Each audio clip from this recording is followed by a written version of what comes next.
పల్లీలు పుట్నాలు పప్పు పొడి. పల్లీలు దోరగా వేయించుకోవాలి.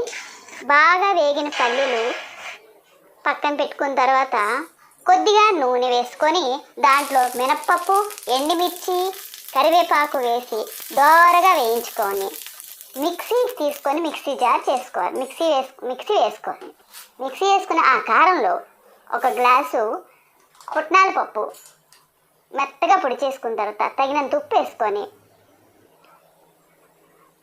సేమ్ అదే గ్లాస్తో పల్లీపప్పు కూడా వేయించిన పల్లి పలుకులు కూడా వేసి మిక్సీ చేసిన తర్వాత ఒక 10 వెల్లుల్లి రెబ్బలు కూడా వేసి ఒక్కసారి తిప్పి పొడి అంతా తీసి పక్క తీసుకోవాలి. ఇది ఇడ్లీలోకి అన్నంలోకి కూడా చాలా బాగుంటుంది.